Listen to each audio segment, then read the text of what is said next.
Hello and welcome to episode 263 of the Awesome Comics Podcast, the place where the small press makes one hell of a big noise. I'm Vince Hunt, writer of MI666, and joining me this week are the creator of Vanguard, Dan Butcher. Hello. And the last chocolate in the box is Tony Esmond. On the strawberries. That's the one that's always left, the strawberry flavoured one. No, it's either the strawberry, the orange, or the coffee. I just can't. Yeah. Oh, I can't. But, I mean, I don't want to make judgments, but who really likes coffee chocolates? Me. Oh, there's always one, isn't there? Hey? So you eat all the other ones and then leave the ones. So when you buy a bag of like Revels, it's not like roulette for you. Then you love all of it. All the chambers are empty. I'm just eating away. There's no. Oh my no word! Russian roulette on that one. Yeah, blimey. Well, fair enough. Anyway, we have another guest this week, folks. And this week we're joined by the creator of the monster slaying B-movie loving series, Elsa Dark. It's Will Hazle. Hello. Hello there, yes. Can I play the stereotypes and I'll be the Highland Toffee? Yeah, see? Yeah. We don't get that in chocolate mixes down here. It's taken out. Yeah, I was about to say. Well, I decided to leave. Yeah. That was over. Is that like the toffee that is like could pull out a filling? That's what. Pretty much. It's only children eat it. Yeah, that's why the kids in Scotland have got no teeth.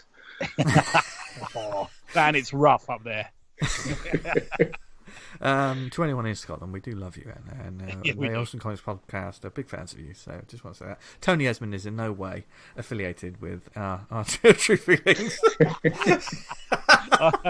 I'll take a few quid off Scottish independence. It means my missus has to go home. That's the only thing I'll say. Oh dear. Anyway, it's been another week of comics, and we're here to send you on the way with another week of comics. And I haven't had a chance to read so much this week. I've been doing. He's been busy buying stuff, Dave. Yeah, fucking hell. Yeah, in a rare sort of like insane.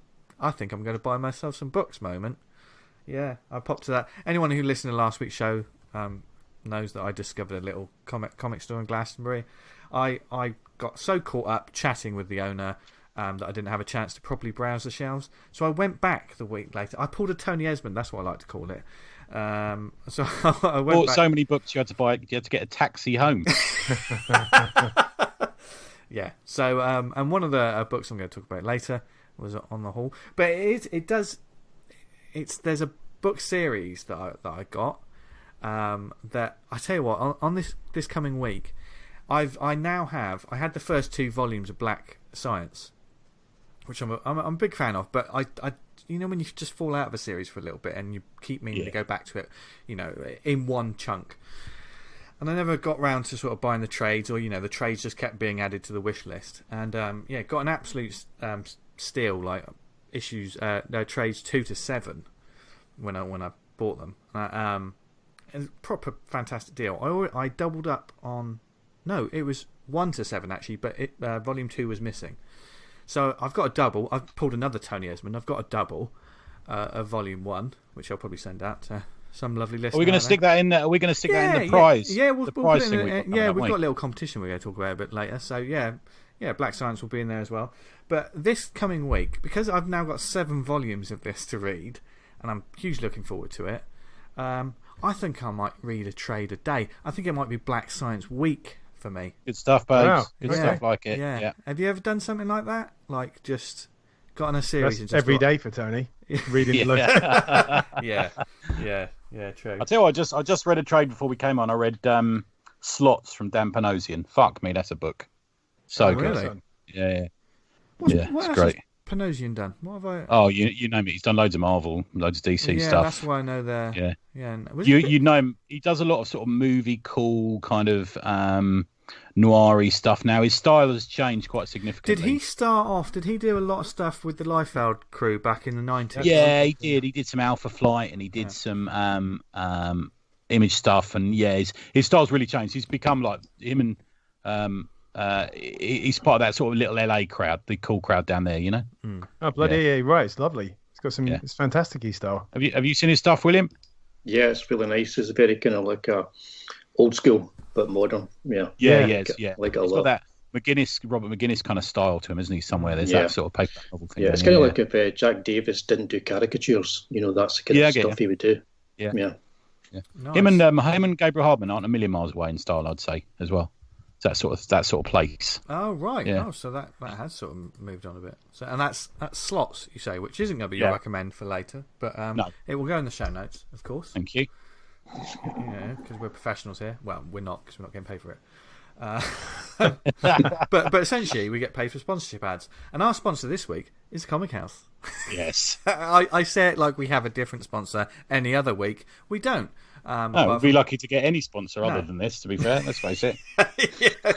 Yes.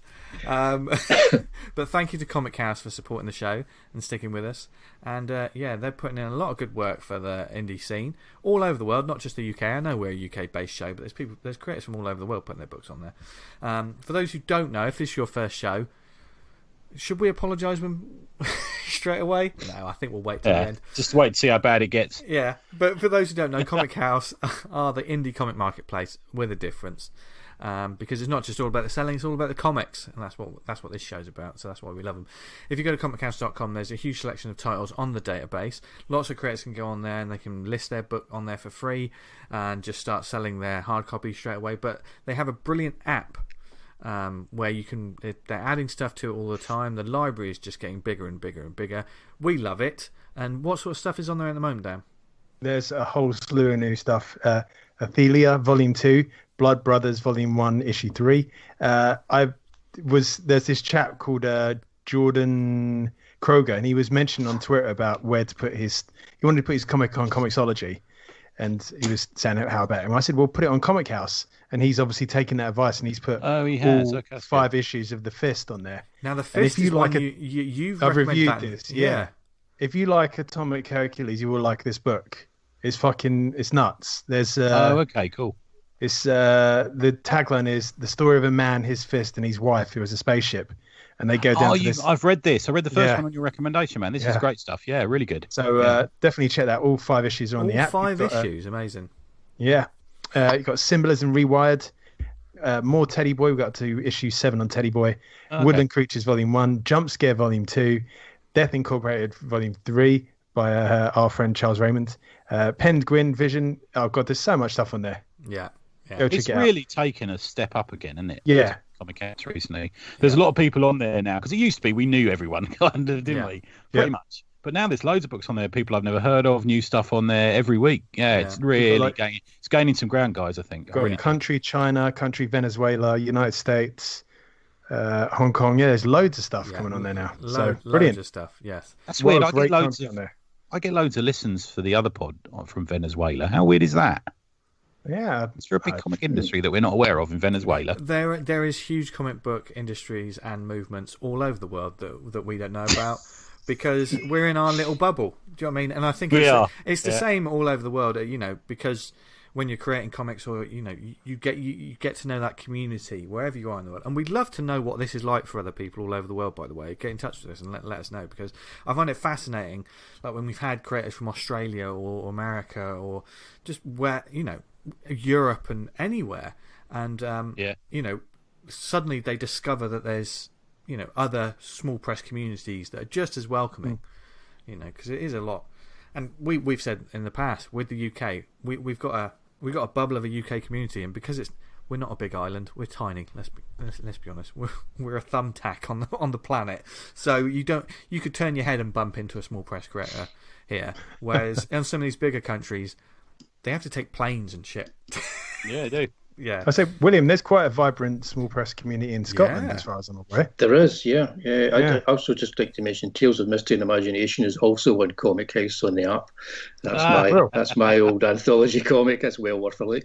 Nice work. Yeah, but yeah, there is. It's like you see all the same faces when you go around the various conventions, and there's a good feel at the conventions. Everybody kind of knows each other, and it's very varied as well. The kind of comics you can buy.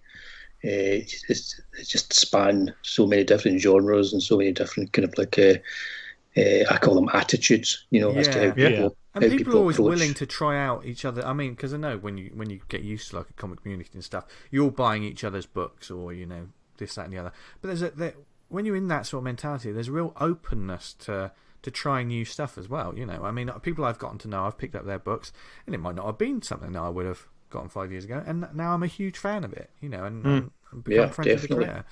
You know, so yeah, if you're a creator who sat behind your table and not really interacting with anyone else when you're at convention, you're doing yourself a disservice, because there's loads of lovely people about. You know, I know mostly. Yeah, and then you get us.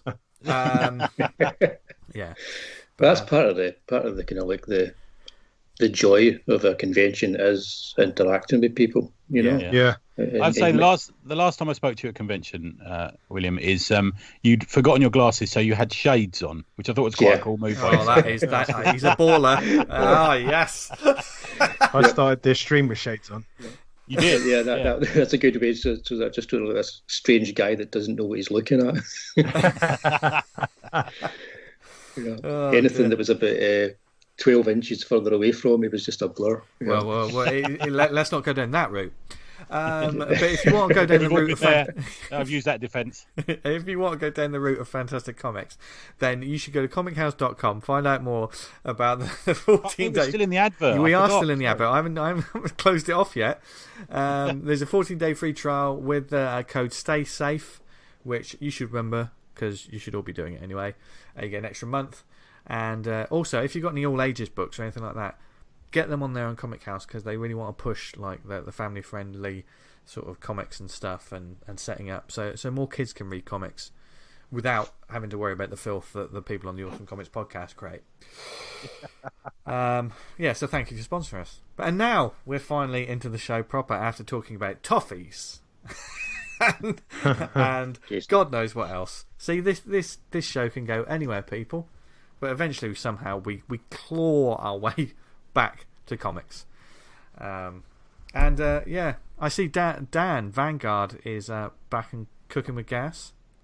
Yes, it's all kicking off. It's in the lockdown. I'm struggling to get the comics done. It's so much harder, and my work routine's been absolutely buggered up, and I'm desperately staying on top of it. And doing. Is that because like the full-time job is quite intense, or? Yeah, the full-time job's quite. And when I used to have a commute, I'd have like a solid hour drawing in the morning and a solid hour in the evening. Yeah. But my kind of schedule's all just kind of buggered up now, and I used to be pages ahead, but now I'm like lettering the thing the night before. Oh wow! Okay. Wow! It's not ideal. But when is it? Because I know you it. do issues, and then you have like a bit of a hiatus, so you can build up a bit of steam again. Mm-hmm. How long is it before you get that sort of hiatus? I'm only on page 15, and we've got another 15 to go. So it'll be 15 weeks. So hashtag thoughts and prayers. I'll chug through it fast enough. Oh, yeah. Well, yeah. No one would ever know, Dan, when they look at it, because every page is awesome, dude. No, I fucking made a real error, and I've got to correct it. There's a moment where a character says, "Right, I'll meet you out on that beam in 15 minutes," and I lettered ballooned over the fucking beam. I remember. So I got to go and change that. What Wally? That's one of the benefits of doing a webcomic. You can go back and change stuff. Yeah, that's true. I know what you mean. Yeah. When that's improved, that's done. I'm thinking of doing that with my new webcomic, Sex Cat. Oh yeah. We've been just changing it all before you even print it. Yeah. I do all my lettering first, so that oh dear. So if there's a lot of dialogue on the one page and it's set in a graveyard, I know where I don't need to draw anything, so there's nothing behind all that dialogue. I'm currently finishing up lettering El Marvo 2, and there's a panel which I drew a load of detail in, and I didn't realise how much text there was, and it just killed a load of it. I should have done that. Yeah, that was one of the first few comics I did. I realised that. It's like I spent ages drawing like a bit of the background that I really didn't need to spend a lot of time drawing, and then the next thing you know, I was covering it up with word balloons. So, because you are literally like a one-man band, aren't you? Well, you're doing sort of everything, and it's a lovely book, man. I know. Yeah, really good. Yeah. So I mean, have you had? I mean, we're talking about like those moments where things have gone to print and you've noticed things. Have you had many sort of harsh learning? We've all had those moments, haven't we? I think with every. Is there anything that still haunts you?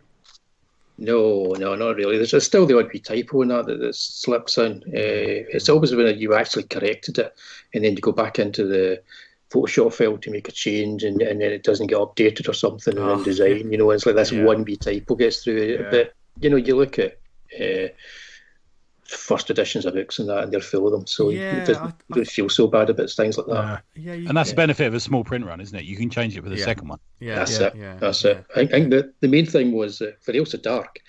A few years ago, I did the first issue for I think it was Dunfermline Comic Con, and it was cancelled that year. Yeah, and I actually had the print run. Got snowed out, didn't it, that year? Totally, Is that right? It was really bad weather, and I had the print run actually printed, and I read it over, and I was quite glad that it wasn't going to the convention because I just changed the whole thing. I trashed that entire print run. Oh no! What? Was it a large print run? No, it was just about a couple of hundred. Oh, that's large enough, isn't it? Yeah. No, for a small press, that's pretty Yeah, that's quite for a small press. That's quite a lot. But I read it through, and I went, "Well, no, that's not working," because I'd rushed it all. Because that's the main thing is we're rushing towards deadlines that are set by conventions. Yeah, that's true. So, especially as we've all, I guess, other jobs that we're doing as well. So it's a case of like we're rushing. We've got the day job, and then we're making comics. That's the way I look at it.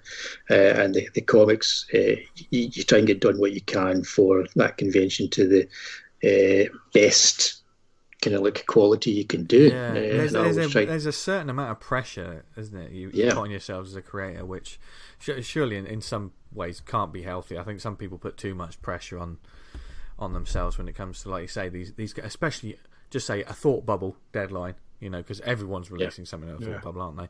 Yeah, that's the biggie, isn't it? Every year. Yeah. I think the battle is being honest with yourself. Yeah. And if you've got 5 weeks worth of work and you got 2 weeks to do it in, then you got to make a judgment call of saying, am I going to rush this and maybe put out something half-assed? Yeah. Or just think, right, fuck it, it won't be ready for then. But like I said, you can only really release. I say you can only release it once. You can release it multiple times if you make an error.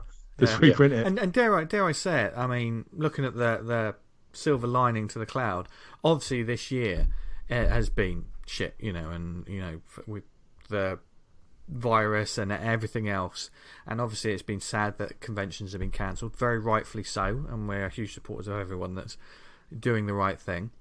But also think about it like this: those books that you were going to rush for that convention, you've now got more time to focus on it, to polish it, rather than, I mean, you could stick to that deadline as well, but you just got a little bit more time just to polish the edges. And I think next year we're just, the amount of new books and new ideas that are just going to come flying out, like printed books and conventions as well. Yeah, I'm looking forward to it. It's going to be an abundance of riches next year, I think, in terms of the new kind of stock you can see. And of course with Kickstarters and crowdfunding, there's still loads of stuff. I mean, they're more popular than ever before, as our post boxes or our email boxes, or you go on social media and everyone's talking about like their Kickstarter campaigns. And certainly, our final Halloween finally got the printed issues of them through. That was I haven't had a chance to get that, and thankfully that Kickstarter came along and I pledged that. So.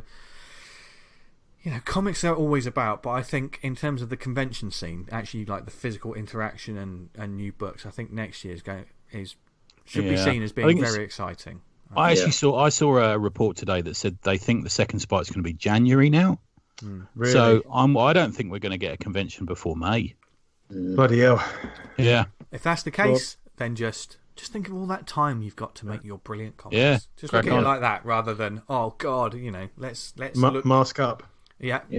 I don't know if you guys find this, but I found that there wasn't much of a crossover from convention customers and my crowdfunding customers.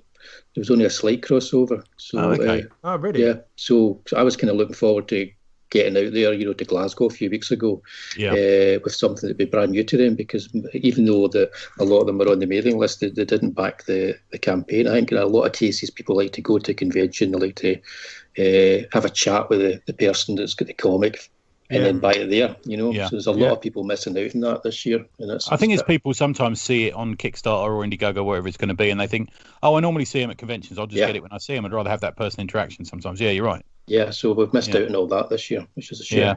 Yeah. Yeah. Speaking of Elsa, I pronounced it wrongly in the past. I'm sorry, William. That's okay. Did you want to just give us the pitch, what it's all about, and how you came to do this one?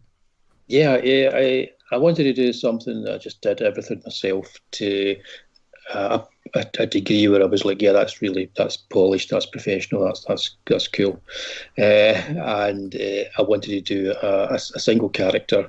I wanted it to be 1970s Bronze Age style, and now you're talking my language, my friend. Yeah, I was about to say that. Yeah, I wanted it to be horror, and I knew in the back of my head I had Steve Gerber, Don McGregor, these kind of writers were in the back of my head, and I'm thinking, so I do want it to be quite heavy with the text, but I don't want it to be heavy to read. So I gave myself this, like I say, I scrapped the first run. I realised it was the first issue that I did when I rushed it for Dunfermline, and it just wasn't working. And what it needed was a more complex approach to the narrative rather than an easier approach. Okay. So I wanted to do a story that was written from 3 points of view, and it sets up this character, Ailsa Dark, who she has a late night YouTube show, which is the equivalent of the late night horror show you would have with the likes of Elvira. And which was more of a US thing, isn't it? It's more of a phenomena, isn't it? They get it a lot there. And each local TV station had their own. What's his name? Van Gooley, or his name is? He was one, wasn't he? Yeah. They had their own one almost locally, didn't they? Who was like a local celebrity. Well, you go online and it's like we'd had STV up here, whatever your local ITV station was. If you could imagine, they had some guy dressed up as a monster presenting movies, or some women in a low-cut dress presenting movies. That's pretty much what it was. The only equivalent we had here was something I used to watch called Movie Drome. Did you ever watch that? Yeah, we Alex Cox. He was brilliant. Introduced me to so many things. That did. Yeah, me too. That was a great show. I remember we could take them off of the telly on the VHS, and watch these films over and over and over again. And I think that's the first time I ever saw Rabid, I believe. He introduced it. He made it sound like this sort of quite highfalutin, clever thing. And I watched it. I'm like, oh my God, this is about a porn star. Yeah. Sorry, man, I interrupted you. Sorry, it made it all the better, though, didn't it? It really did. It was highbrow and lowbrow at the same time. Yeah. So it's kind of what I was wanting to do with Ailsa Dark in many respects. So I made her the horror hostess because that was like her Clark Kent persona. So she, under this persona as a horror hostess in a late night show, she gets people to interact on social media, but she actually gets coded messages that help her in what she really does, which is she protects the otherworld people who live in our world. So essentially there's another world, like another dimension out there, and this dimension is like, in mythology, it's always like fairies and all those kind of creatures. I think it was used, Captain Britain, back when it was in Hulk. Remember the Hulk Weekly? Yeah, they had the other world in there, and it was all fairies and all this kind of stuff. And it's been used in lots of different bits of fiction. And I thought, I'm going to use that, but I'm going to make it vampires, werewolves, and all the kind of creatures that we see in movies, rather than fairies and elves and all that kind of stuff. So the idea was that these creatures are living in our world and they need somebody to police them, protect them, and also keep them in order. And that's what Ailsa Dark does. And that's basically the premise. And we don't really know much about her. And the first book, Werewolves and Bampots, sets her up so that we can then hopefully carry on to another couple of books that I've got planned, because I'm world building this to essentially take us back in time to find out the origin of this character that hopefully people are going to be invested in. Right, okay. It's great as well. You can tell from that there's a lot of world building. You've obviously had this mapped out in your head. And that when you're talking about other worlds and world building is always fascinating to me, and I certainly at the back of issue 1 that there's you've got a little bit about the story and how lofty your thoughts and ambitions for the series are, and even though it is 3 issues, and I think it's good to have that, because what you've got a huge setup, and like you say, there's the hopes that this will garner an audience and you can keep going.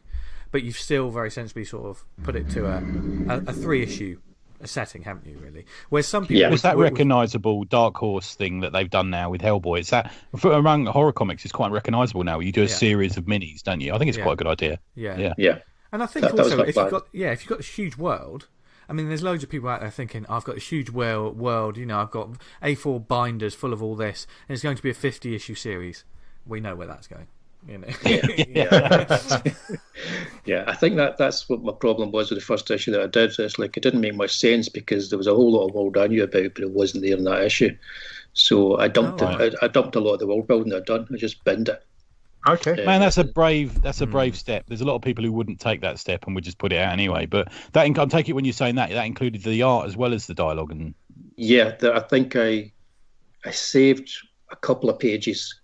I was thinking when I was doing it, it reminded me of when Jack Kirby did the Hunger Dogs. Not that I'm in any way wanting to say that I'm like Jack Kirby, but I knew that he took pages that he did in the 70s and he was trying to incorporate them into stuff that he was doing for that particular graphic novel. So I knew that there was some that I wanted to keep, but I had to try and incorporate them into a style that was slightly different to what it was in that original story. So when I put the first issue out, it's slightly different to the one that was included in the Indiegogo campaign. Oh, is it? Because I've got both, actually. Yeah, well, it's exactly the same story, but if you put them side by side, you'll see that I've gone back and I've remastered a lot of the stuff on it so that it's more up to scratch with the second issue, which is visually the second issue is where I want it to be. Right. You know, it's kind of like I like to see an artist's kind of style grow in the issues, but I figured because it did Indiegogo and we're both going out there together, I had to remaster some of the work in it just to kind of bring it up to scratch with the second issue. Not that there was anything wrong with it. I was happy with it, but you just kind of like you start noodling away at things and you don't want to take it too far, but you get it to a point you go, this is where I want it to be. So from just talking about what you've changed in the first issue, but to me the most visually stunning thing about the first issue is the werewolves, dude. I absolutely love the design of them. Yeah, they're great. There's a full Bernie Wrights and Silver Bullet thing going on there, isn't there? Yeah, that's my favourite kind of werewolf. It's why when people have a debate, as they often do in a pub, about the Howling and American Werewolf in London, I will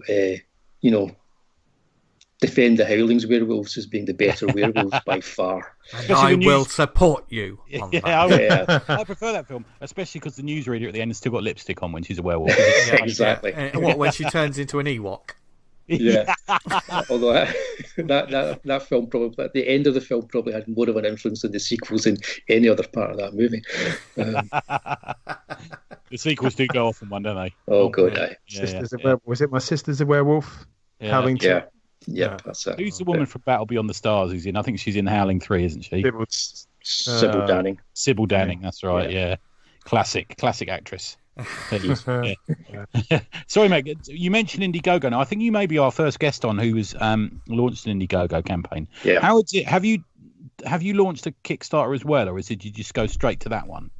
No, I had a look at both of them, and I went with Indiegogo because I felt that it was kind of more of an old school horror action comic. Indiegogo at that time didn't seem to be promoting that kind of stuff. They're still not really promoting that kind of stuff. I mean, and I just thought that visually it would work in Indiegogo.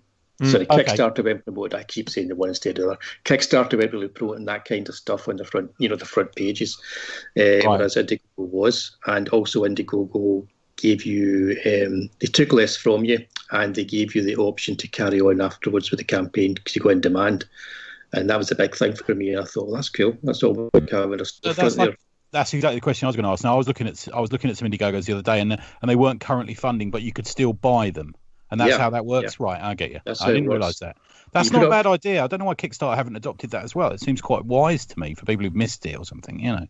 It does. I still had a finite time to do it and stop it.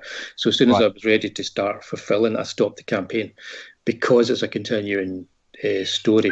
I thought I'll do the final issue seagulls. in the next. We've got seagulls as guests this week. That's me. Yeah, we've got a window open here in Dundee, and it's we get attacked by birds.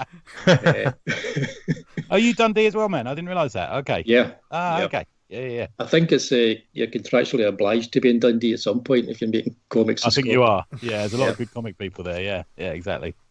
Yeah. Okay. No, I lecture in the college up here, so yeah. Yeah, that was another question. So you an art teacher? Is that? I can't remember. Yeah, I teach computer art and design, animation, and games development because my industry experience is computer games. I used to be a games developer, so that's my day job. Because I know when I've chatted to you at conventions, I think Edinburgh. I'm going to say Edinburgh and Glasgow. I've met you at conventions. Is that right? I'm going to say. Yeah, we met in Edinburgh first, and then in Glasgow the year later. Yeah. That's right, because you had isn't an ex-student of yours a pal now, and she makes horror comics as well, and you share a table with her. Is that right? Yeah, Bex. She's doing her horror comic, and we were hoping to be at Glasgow just a couple of weeks ago with the second issue of her comic and Neil's the Dark. So she was a student of mine, and what I did was I let students kind of contribute stuff towards Tales of Mystery and Imagination, which is available now on Comic House app. and they kind of like I gave them kind of free rein to kind of like play around with their styles and so on. I think she enjoyed it so much that she started doing her own comic. Yeah, so we able to table up together. Excuse my French, but that's a fucked up comic of hers. It's good, but it's fucking disturbing. It is, yeah. I think it gets even more disturbing. What's the name of that book? Oh, I can't remember that. It's got a woman with a thing across her mouth, isn't it? Leech or what is it again? Oh, she'll kill me. She'll kill me. As he quickly Googles on Facebook to get the name. I think she gave me a reader warning when I purchased it. She obviously didn't know me, but really? Yeah, that's always interesting though when people put that. One of my favourite moments was where this guy with his kids came along and he looked at it and couldn't really look at it, and then went away. And then 5 minutes later, he came back with his kids and bought a copy. So that was one of my favourite moments. I can't. That's shocking. I should know the name of your comic. It's been a while though. I'm blaming them. And it will be in the show notes. Yeah, we'll put it in the show notes. There you go. Yeah. And, when you find out that Will's been murdered. Clean. I knew it was something clean. Oh, that's right. Yep. Yeah, I've got it over there. It's out of reach from where I'm sitting, but yeah, I've got it over there. Yeah, okay. Now you've also as part of the Indiegogo package I got through from you, you've done something called, is it the Tatty Bogle Man? Is that the name of it? Tatty Bogle Man, yes. What does that mean? That word? What is that exactly? That's another Scottish thing, isn't it? Like bamboos. Yeah. It's a scarecrow.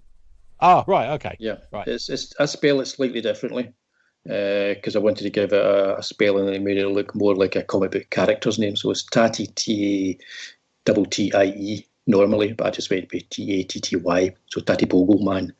It just seemed more like a comic book spelling for the name. I thought that would look good in a 1970s Marvel comic as a character. Yeah. And I needed a crypt keeper for the Tales of Mystery. And of course, I had to make a Scottish crypt keeper, so I did them there first, and I said to all the artists, just draw me any way you want. I don't care about consistency. I just want your styles for the character. But then eventually I thought, I quite like this character, so I gave him an origin story in Tales of Mystery, which was very much a Wicker Man type, very melodramatic 70s style origin story for the character. And as part of the Elsa Dark campaign, I remastered that and rather mentally thought to myself, I'll do it in 3D as well. That's what I was going to ask about. Yeah, it comes with 3D glasses, doesn't it? Yeah. So I ended up redrawing a lot of the pages because they just didn't work in 3D. They were too complex or it just didn't work. So I pretty much I redrew the entire strip again. Even some of the panels are the same panel; they are completely redrawn. And I wanted it to be really 70s like. It's got a character in it who reads their fortunes, and anybody who's a fan of Hammer Horror will recognise it's Jacqueline Pierce for the reptile. Right, when she had long hair. Yeah, well, she's got short hair in it, but I've tried to make her as young as she was when she was in the reptile. Yeah, so everyone will know her as Servalan. Yeah, Servalan. She did a couple of Hammer Horror films, didn't she? Yeah, back in the day. Yeah, so I keep, because I tend to use photo reference with people I know as the characters. Right. But every now and then I'll like to drop in somebody, and maybe people look at it and kind of go, "Hang on a minute, I know If that." you know Elsa Dark, can you just pass me her email? Okay, I can send you our Instagram. I'm sure I'll ask her first. Oh God, no! I sound creepy now. Please don't. That was only a joke. But the other thing, I was chatting on camera with, it was shout out to Johnny Cannon, our pal, and I said I've got this book through from William Hazle, they're really good. And I was looking at Tatty Bogleman. I said, I don't know if there's something up with the printing. And we continued chatting something else, and the 3D glasses fell out of the bag, and I just say to Johnny, I'm a wanker. It's a 3D. Yeah, that was like I thought it'd be easy to do a 3D comic with the naivety.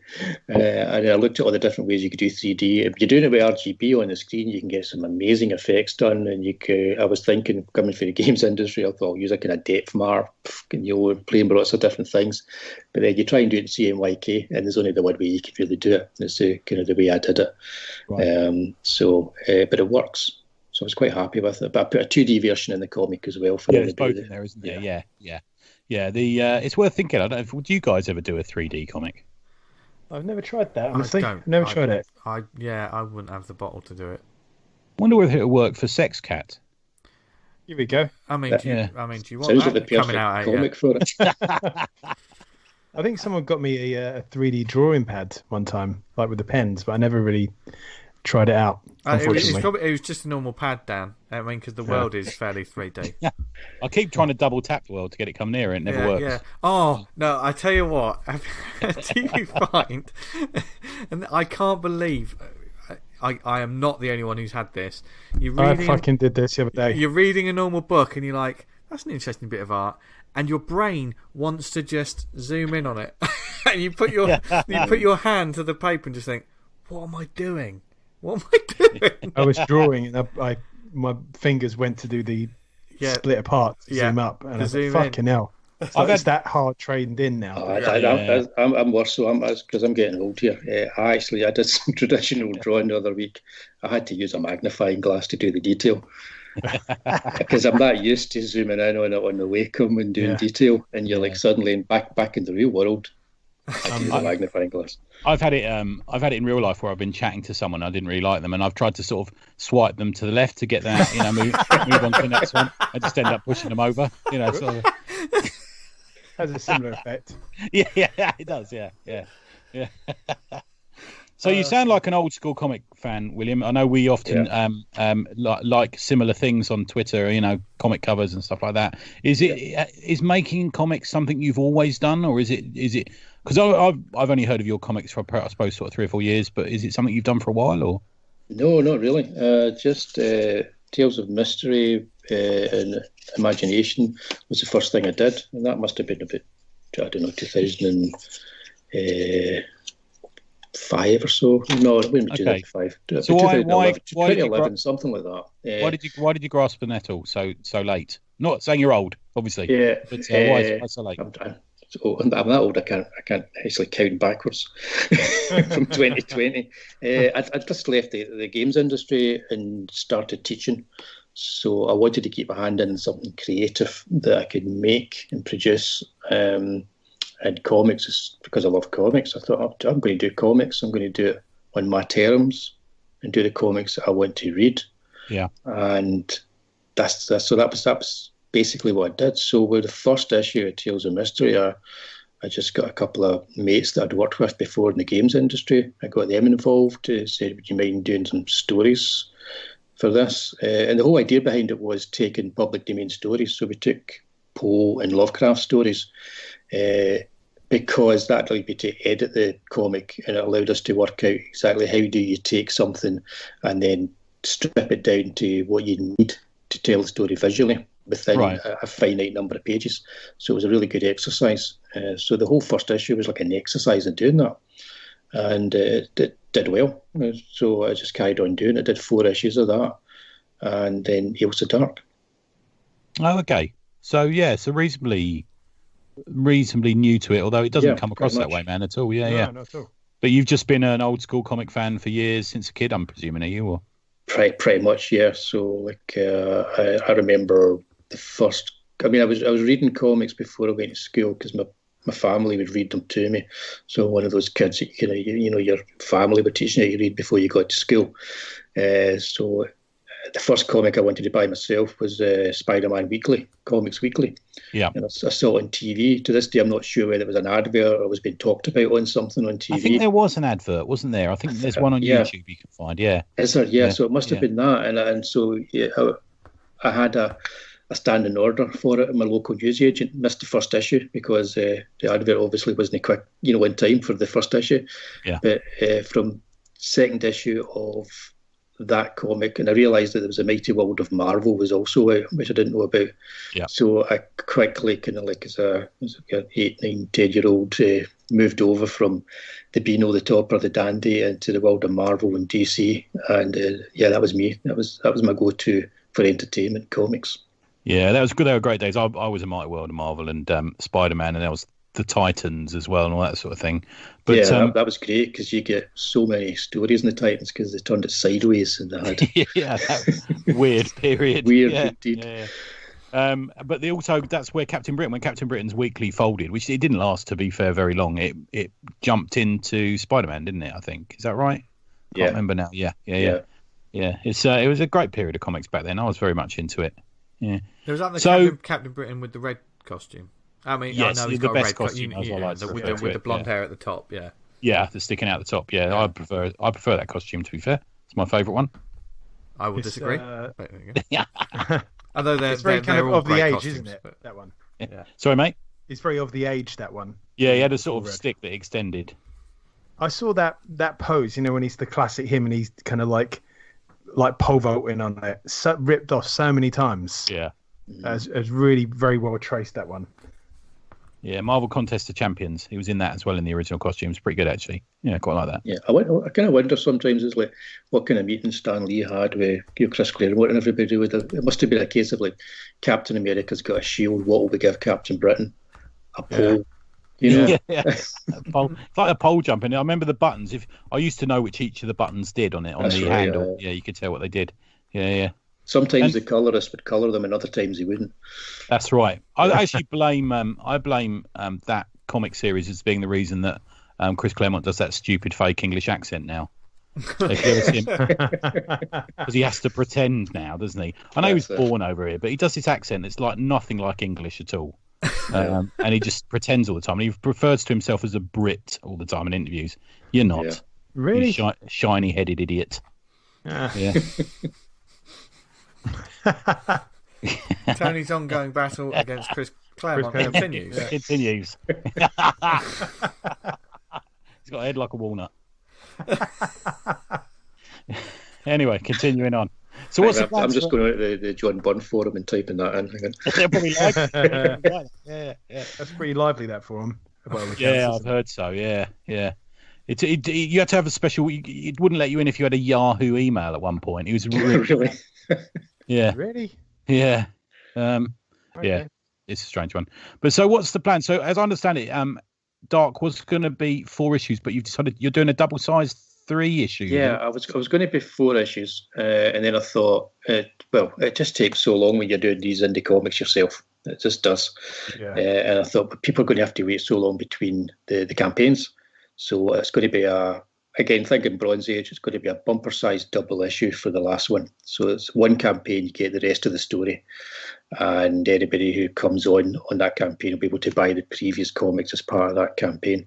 And I think sometimes with crowdfunding, if it's not a one-off graphic novel, people kind of don't trust the creator until they see the works out there. Yeah. So I think with the work being out there now and it's getting kind of good feedback, people are liking it. So hopefully with the next campaign I can at least kind of like double the number of eyes that I get on Also Dark. I call it Team Dark. I want people to come and join Team Dark.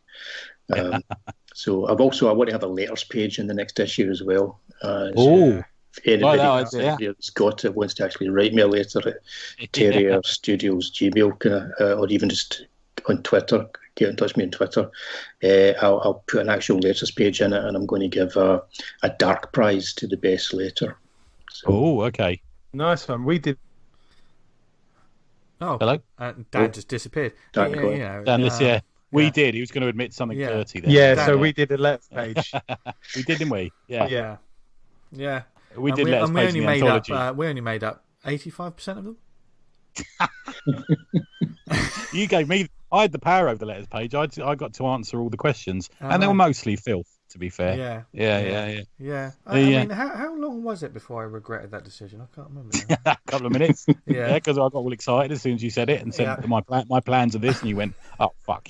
If nobody writes any letters for me, I'll probably have to do that myself. Wouldn't have to So write it's not a bad idea. Yeah. Yeah. Back in the day, not giving anything away, we once had a competition, and I made most of the names up in that one. But there you go.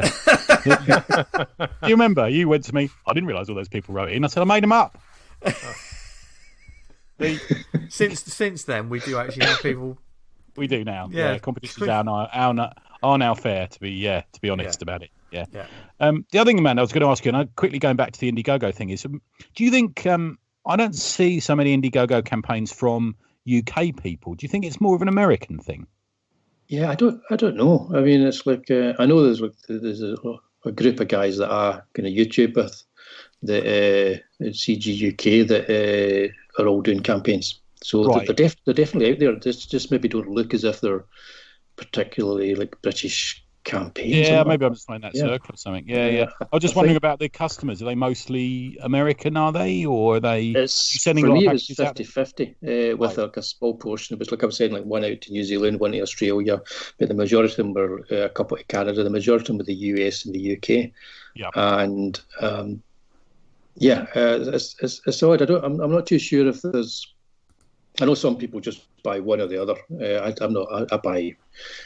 I buy based on who the creators are and what the work looks like. You know. Yeah, So exactly. if I see a creator that I like the style, I'm going to give their book a wee punt, see what it's like.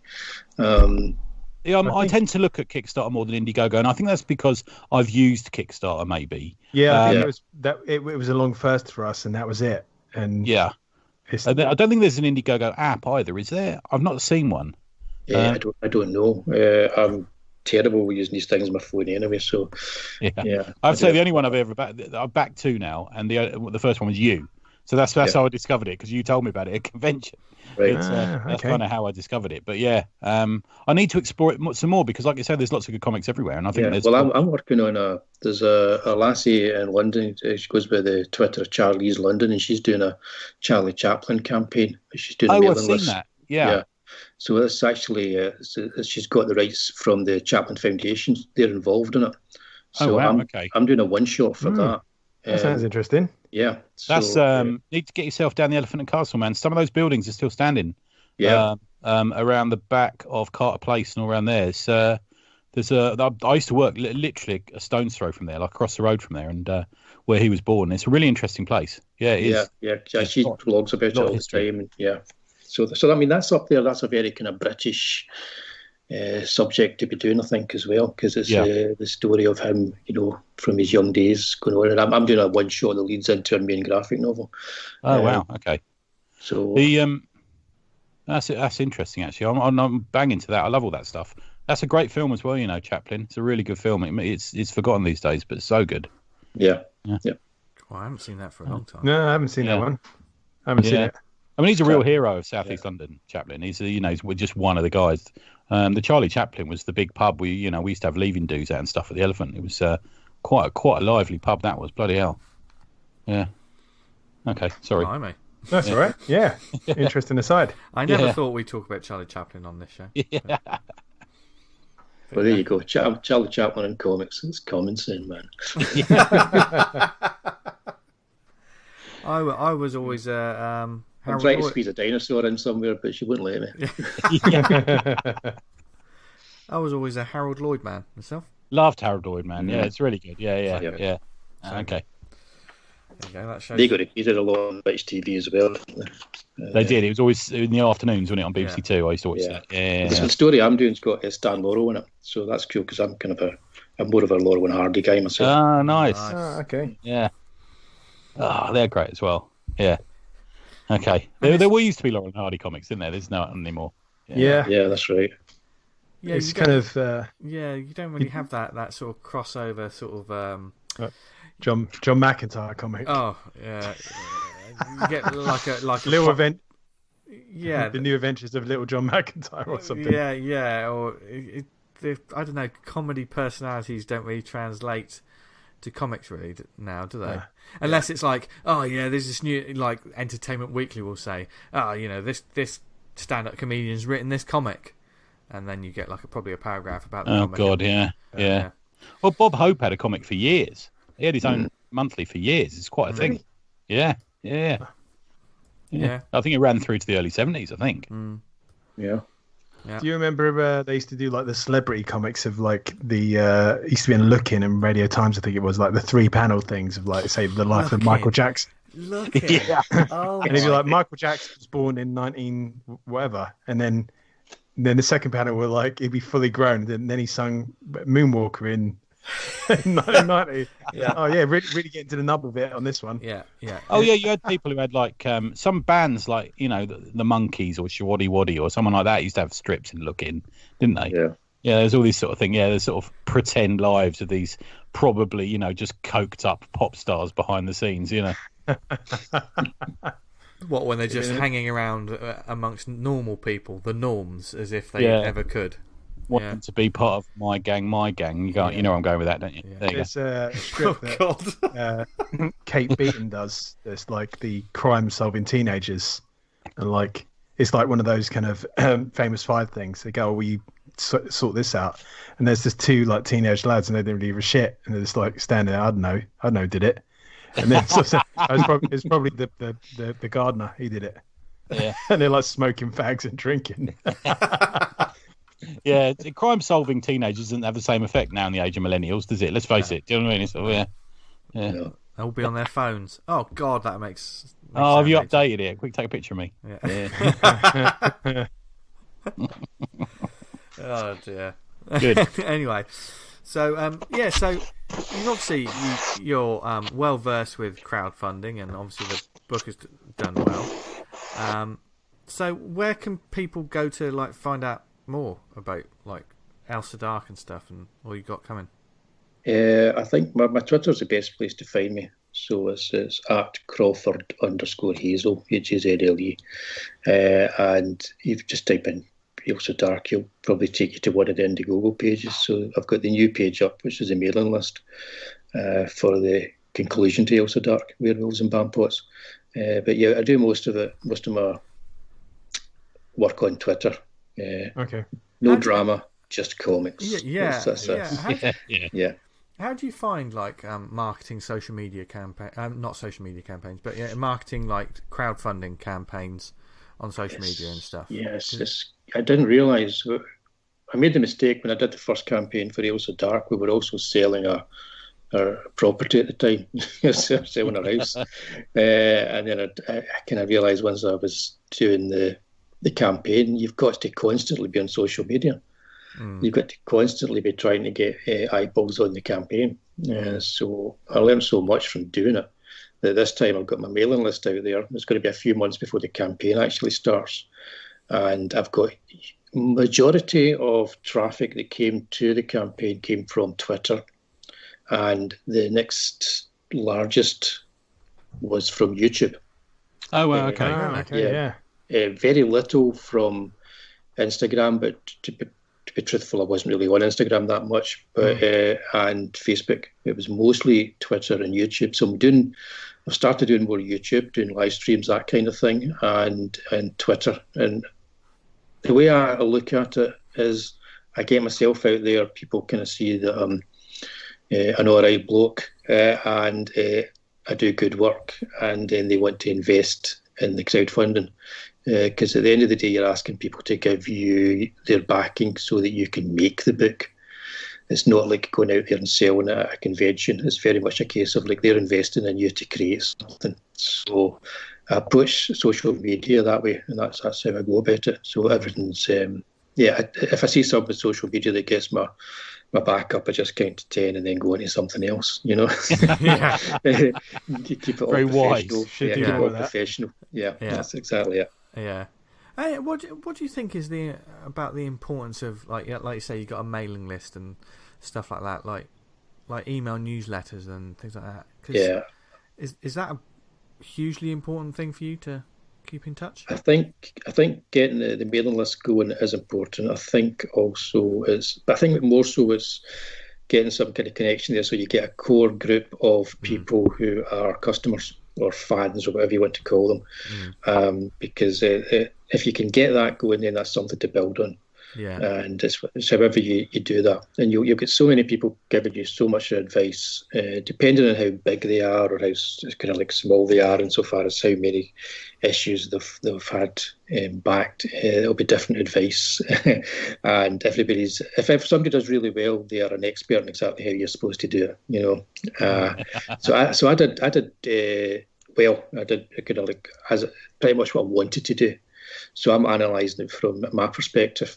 And I think that if you get a mailing list, don't assume that everybody on that mailing list is going to back your campaign.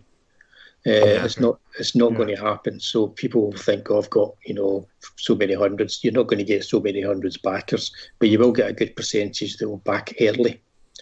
And that's what you want, because you want to get your campaign backed early to hopefully fund it within the first week or two, because it looks good, and it's very much perception. Because again, people they're looking at crowdfunding, and their perception of how your campaign doing really kind of like leads them towards making the decision as to whether they want to back it or not.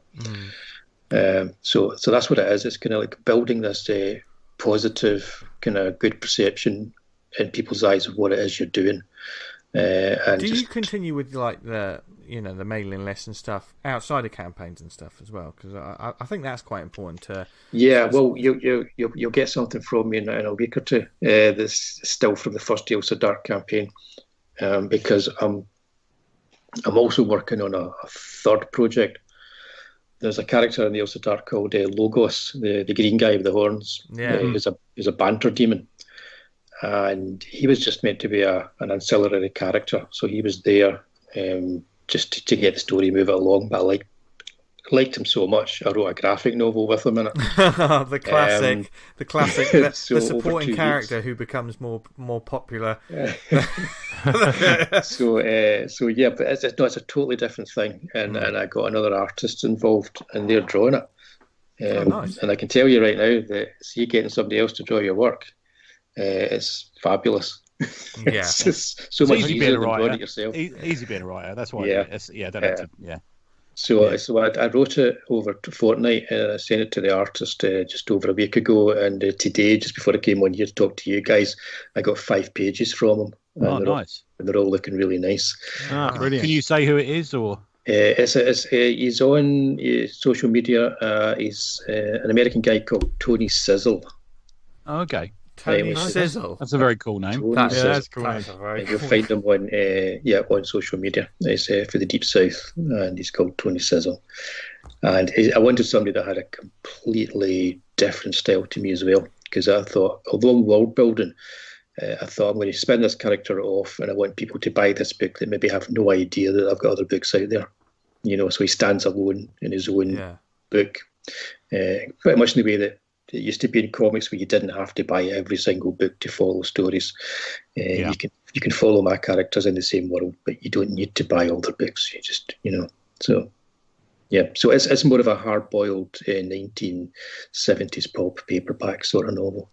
Oh, nice! I just had a look at his artistry, man. Really nice. Yeah, I like what he does there. So he's got quite a style to him, hasn't he? Yeah, so it's amazing. So you've already built up like this world for Elsa Dark, and yet it's expanding even more than you thought it was going to. Yeah. Well, the approach is not to build the world. The approach is to build the world around the characters. That's how I realised that's how you do it. So the characters dictate what the world becomes. So when I introduced Terry Logos, the idea of a banter demon, somebody who could talk to the dead, so that you could converse with the dead through him. And then I thought, well, it's a banter demon, so any kind of powers he has have got to do with his language and his speech, and that allowed me to think of other things he could do, and then that's what leads on to more stories in the world building, as far as I'm concerned. what I don't do is decide that draw a nice wee Hyborian age map, and then start working out where things go and all this kind of stuff. And there's this clan here and this tribe here and all that stuff. I don't do that. No. I guess in some ways that would, dare I say, water down the main character, because especially if you've got a solo character, the focus has to be all about them, doesn't it? First and foremost. Yeah, it's got to be all character based.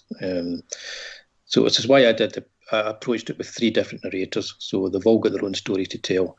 And I knew that at least for 2 of them, like Ailsa and Umir Nawaz, the policeman that's her sidekick, I knew that they could both spin off into so many different kind of stories based on where I was starting with them, and they already had a voice. So if I could create 3 separate voices in this comic, and people can hear those voices, I can carry them on in separate storylines.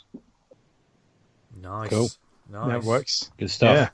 Yeah. I think that's I never really thought about that for world building as well, though. Like characters first, but it's absolutely, it's very true. I guess would you have thought Conan just came about because he just wrote a couple of shorts? Because the Conan tales are very much, oh, he's here and this happens, or he's gone here and this happens, and before you know it, do 3 of those, and then all of a sudden, oh, I think there's a bit of a world here. Do you know what I mean? I think Yeah. I think the first Conan stories he wrote were not the ones where he was the king or he became the king anyway. So he worked back. He worked backwards, I think, with Conan, didn't he? Okay, right. Yeah, I mean, he didn't. There's not a huge amount there. You could read it. You could read it on holiday, couldn't you? Most of the books. Pretty much, yeah. Yeah. Really? Yeah. I mean, it's quite a thick book, isn't it? Isn't there like a collected edition? Yeah, I mean, on holiday I tend to read a novel a day. You know, you could. But you know what I mean? It's not. They're mostly short stories, aren't they? Let's face it. Yeah. To be fair, I am kind of like staggered sometimes the amount of prep work some people put into their fictional worlds and comics, especially when they've drawn like loads of back matter and they thought loads about the characters and written stories about people who won't even appear on page. I just like, part of me is like, if I could do this full time, this may be something I'll do, but I can't. As a part-time gig, I don't have the time to. Yeah, I mean, Hickman's the prime example of that, isn't he? How much work went into that before we did the X-Men? Yeah, fucking it's incredible. Yeah. I mean, it does help when, I guess, if the writer or the creator has an idea of how the world works. Sometimes you only have to allude to stuff. You don't have to have it all fleshed out, like Joe blogs over there. And you don't have to know every facet about it, but it's enough to give the reader a kind of inkling that this bigger world's out there, and their imagination can kind of take it as it goes. Some things are happy accidents as well, I think. Yeah. I think Terry Pratchett's a good example of how you can build a world around character. Because whenever he introduced anybody that was new in a story, they were always unique and interesting. Yeah. And then you wanted to know their background, you wanted to know where they came from.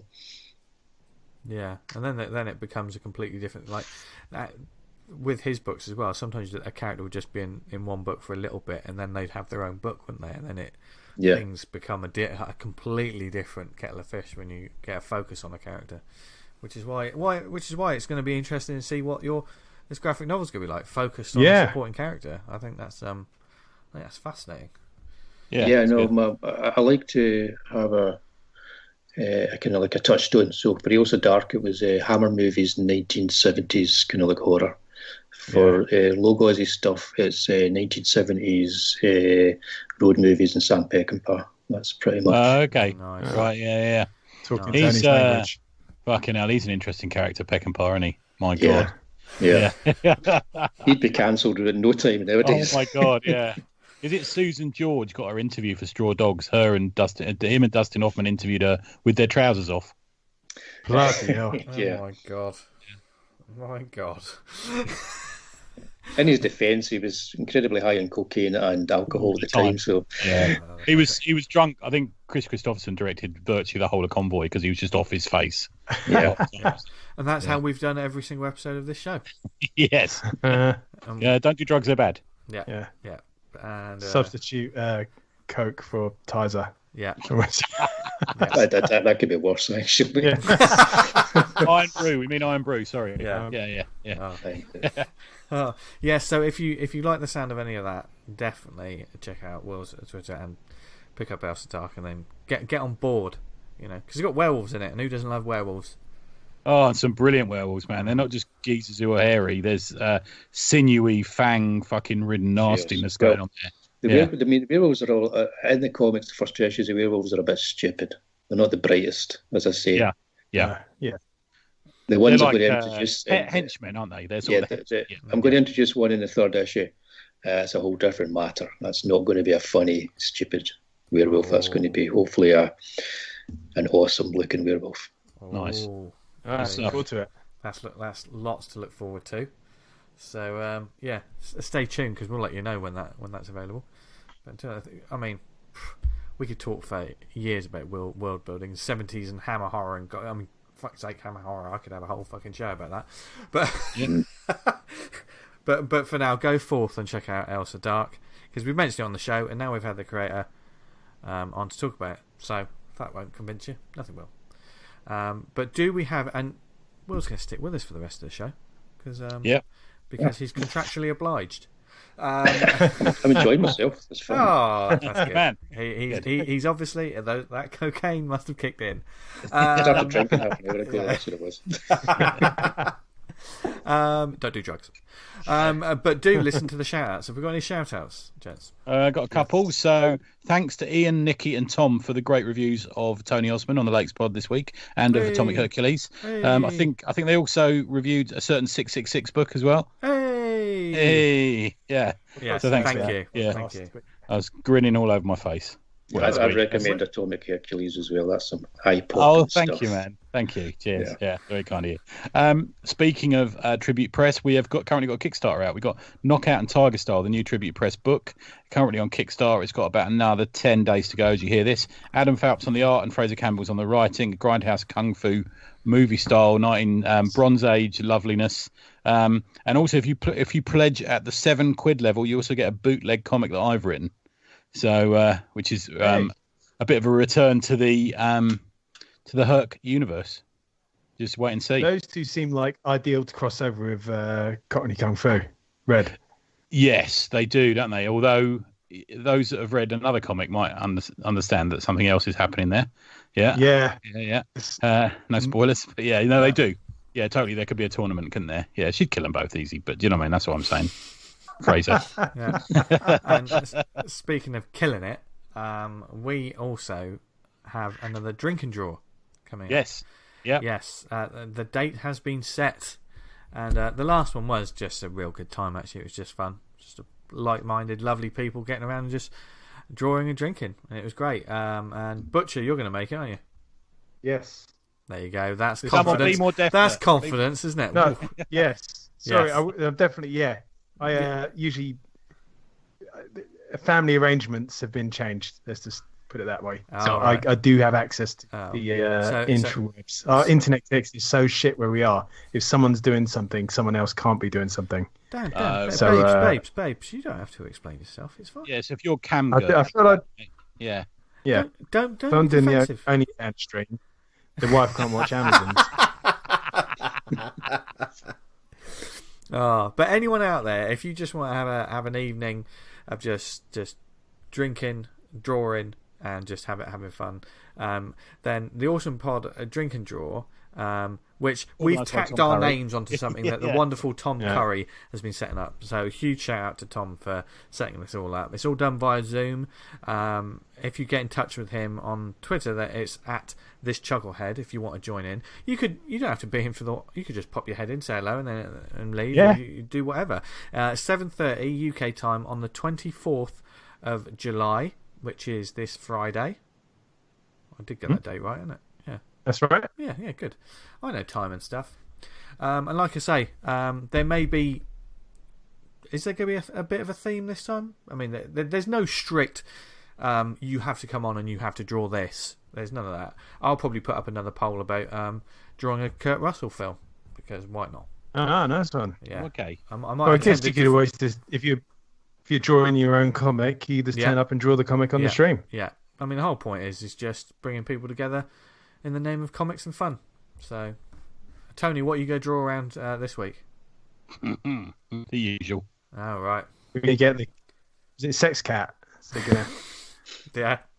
Draw an entire comic. Have I fucked that name? No, it is Sex Cat. No, it is Sex Cat. It is Sex Cat.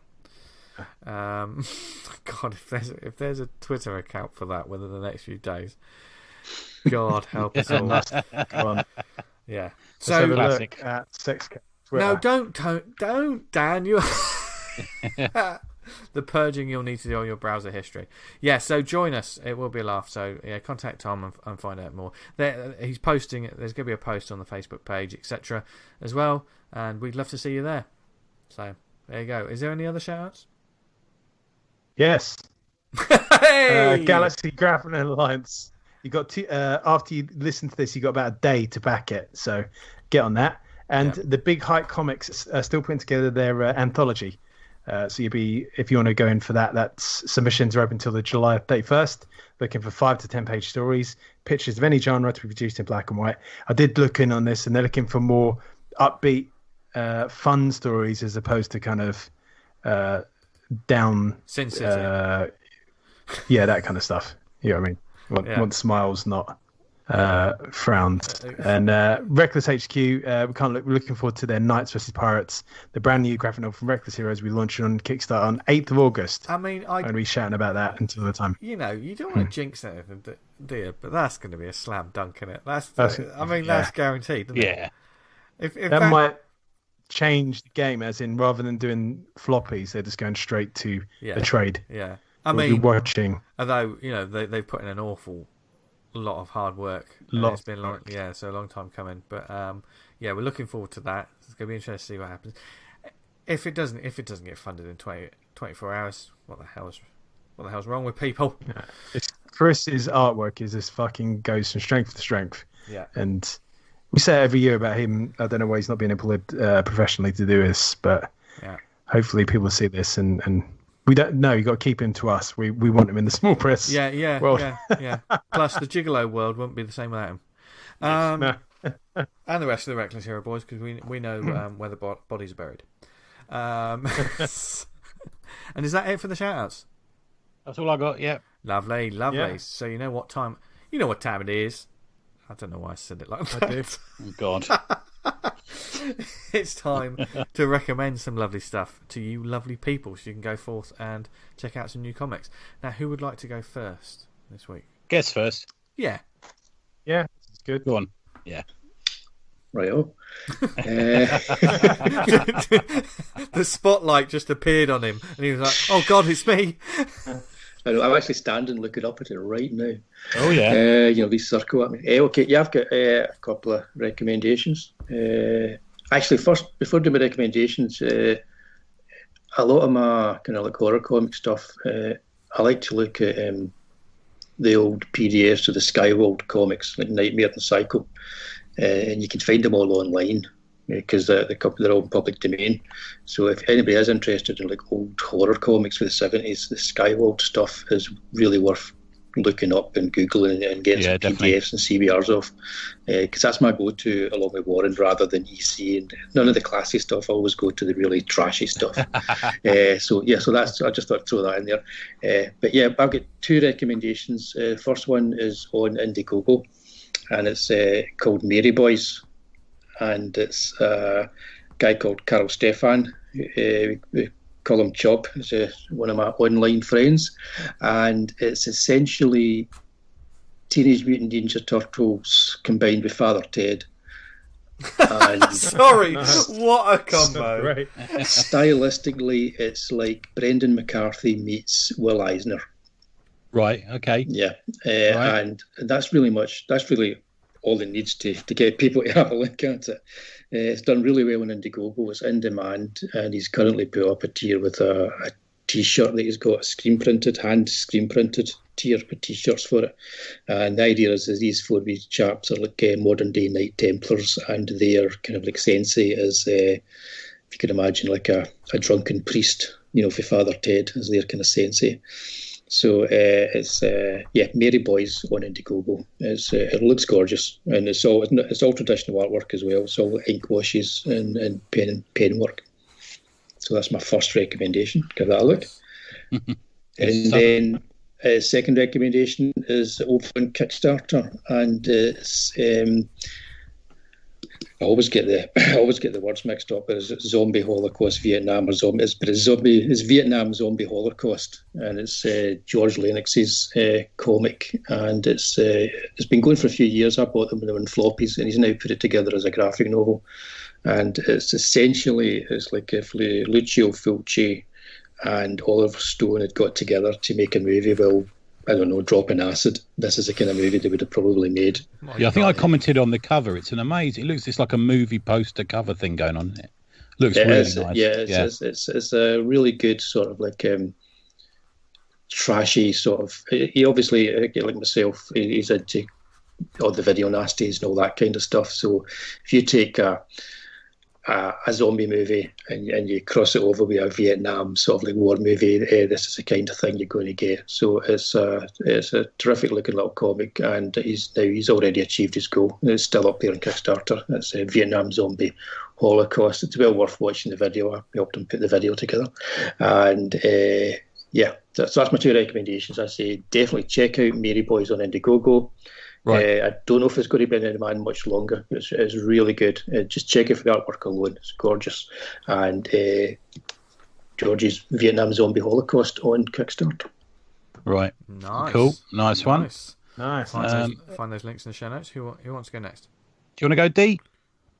Yeah, I'll jump in. I like you, Vince. I backed the Kickstarter for Our Final Halloween. Yeah. Oh, cool. Issues 1, 2, and 3. I've been a big. Is it a proponent? Is that the right word? That's the word. Yep. That's the word.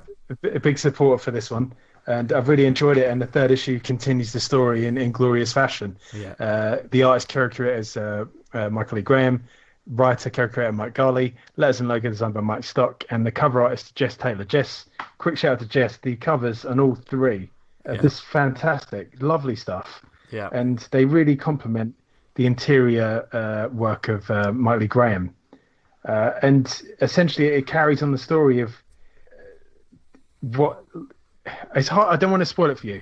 Yeah. Essentially, it sets up this premise in issue 1, and 2, 3 countdowns to what's going to happen in 4. So there's a real big setup for what's going to happen. But essentially, there's these characters in the first issue, and they wake up in this house. Not wake up, but sort of come to in this house, and they're covered in blood with their writing over the wall, and they've realised that they've got to do something about stopping this horrific evil that's going to come out of this house on Halloween.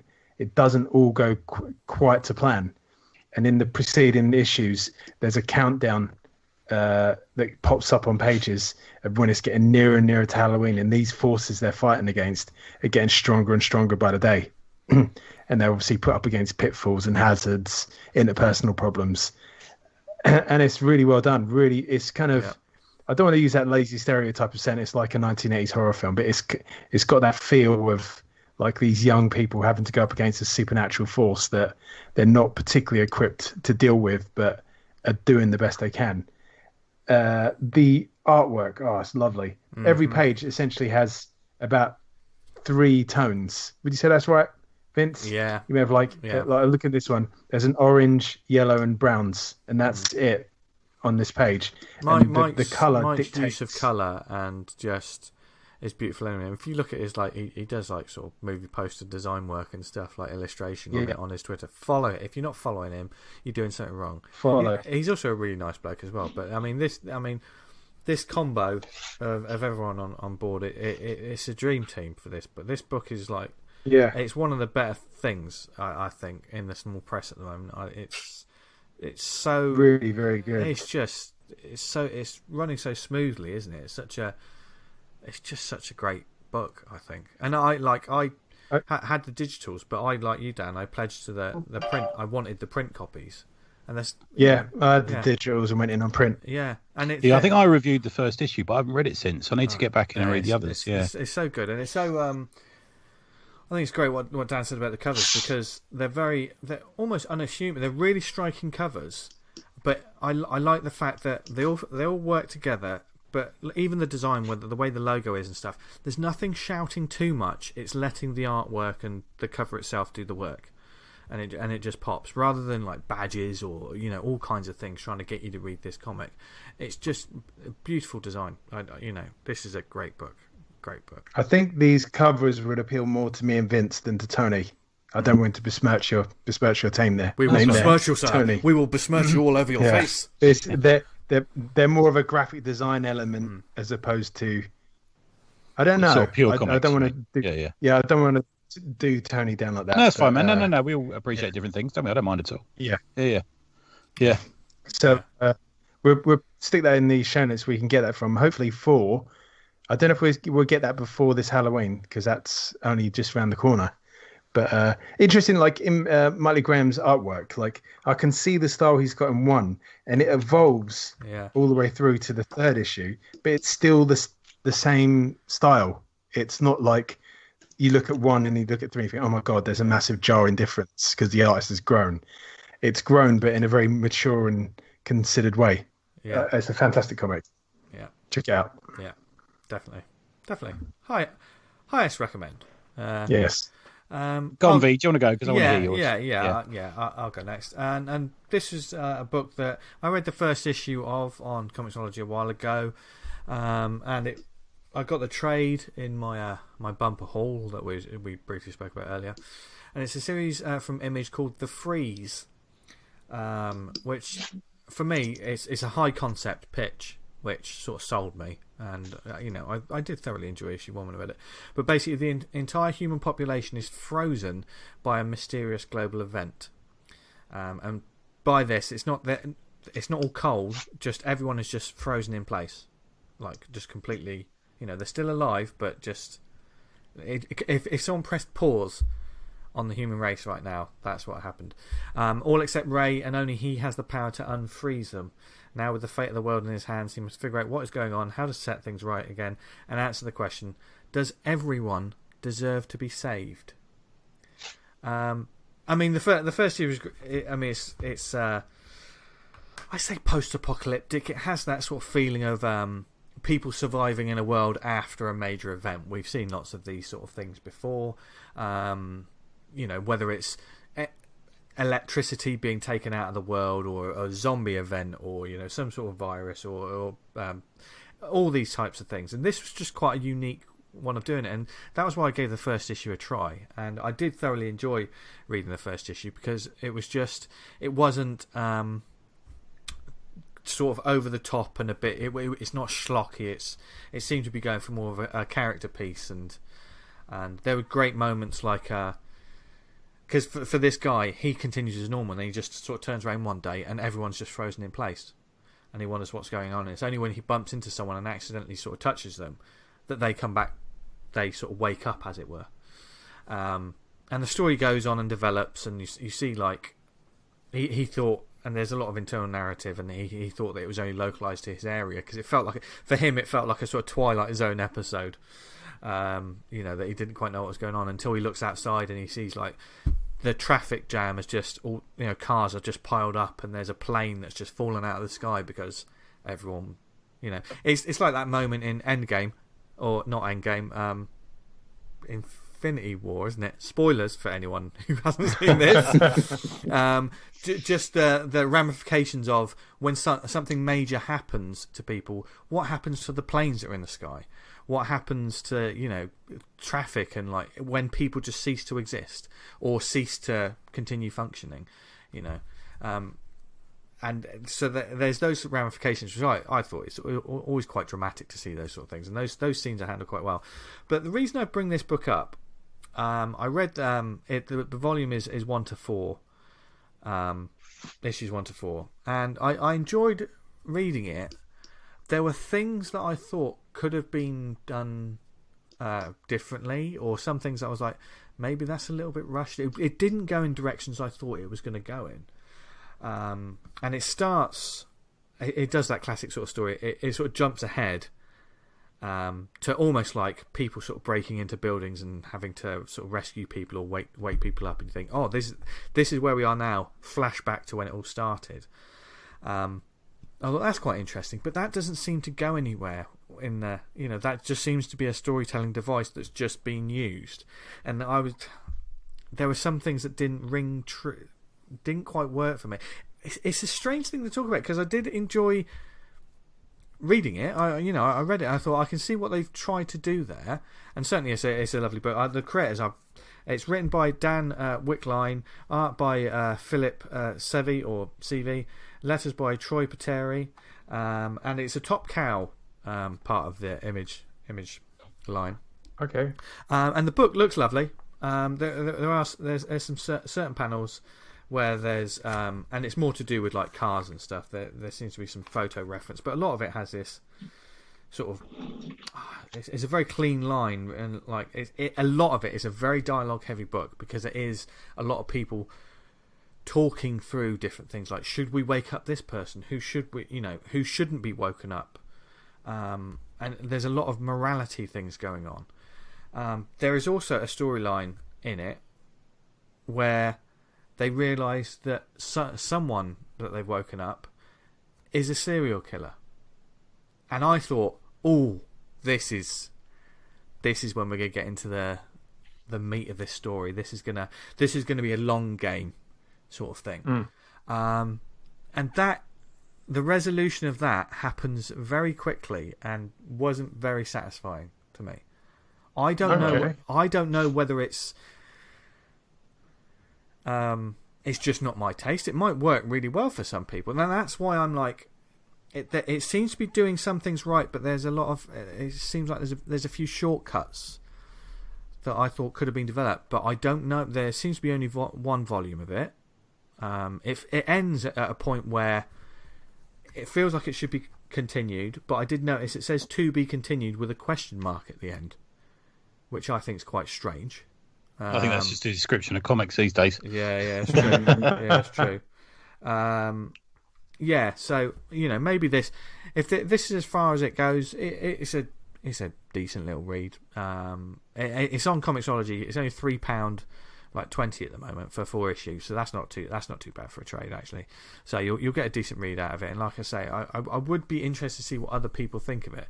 This was the concept alone is worth exploring, but I'm not sure if they went in the right route to it. Another thing that got me, and this is purely about the print collection, because we all love a kind of collected edition of trades, and I don't know whether this is a Top Cow thing, but it just felt like they just chucked all the comics together, and it's you've got the story, and then you've got some covers and some sketches and page layouts, seeing the pencils to the finished colours, that's always nice. And certainly some inks of the cover, and there are letters in there. I remember from issue 1 there was a letter from the writer talking about what they were planning to do or what they'd like people to think about during the series, which was nice to read. That's in there, as well as a couple of other letters. But it just feels like this extra material has just been chucked in, like someone just copied and pasted, just put that at the end of the book. And it also has a sort of a preview for another book called Infinite Dark, which I've heard the name of, but I haven't read it. But what, in the trade? In the trade, it's got like a. That's a bit strange, yeah. It's got like an 8-page sort of preview, if you know what I mean, of this book. Really? Yeah, and it's just sort of there, and it sticks out like, is this supposed to be here? Right. So, yeah, I don't know. That really stuck out to me. But I don't know whether that's in the digital volume if you get that, but certainly in the trade, it felt a little more like that's a bit naughty. Just put it together. Just put all the issues back to back, and then just stick all the other stuff at the end, which does it a bit of a disservice, really. Even though a little bit, yeah. I would recommend it because I want to know people's opinions on the way the story goes, because I don't want to give away spoilers. There's stuff that wasn't satisfying to me, but I need to talk to someone about it. Do you know what I mean? Do you ever have those stories where you're like, this bothers me, but is it just me? As I've told you, you can talk to me about anything. You know that, don't you? Yeah. Anything. Do I think do I need to see someone about that, Tony? Need to see me. Talk to me about it. Okay. I can write it on a toilet wall. Whatever you tell me. Just Uncle Tony. Okay. Should bring that feature. No, we're not bringing that back. Yeah. That's a great feature. Oh God. So the freeze. Like I say, I love looking out for these little series from like Image and stuff. Anyway, that seem to be quite high concept, but sometimes they go completely under anyone's radar. And the cover itself is just really cool. If you just look at the cover, it's just a It's a nice little. It's almost a movie poster in itself. So look for the freeze. If you see it, I picked it up for an absolute song, and but that's because I like adding to the bookshelves. God, it's gonna kill me. You need to buy a bookshelf after today, mate. I know. I've actually. I think I'm almost out of space. Yeah, I've just bought another 2 bookshelves for the study. Yeah, yeah. So from that one to Tony's recommend. What have you got, sir? Right, okay, just in preparation, if everyone can just Google Victory Point, Avery Hill. I want you to just have a look at it, because I want to talk a little bit about the art and just see what you think about it as well before we get started. So it's Victory Point and it's Avery Hill. It should come up. Just do the Google Images thing. You should come up with some of the images, but we'll talk about that in a second. But it's been a while since we've reviewed an Avery Hill. It's been a while since we had Uncle Dave on. We used to get Uncle Dave on for a bit of advice. Yeah.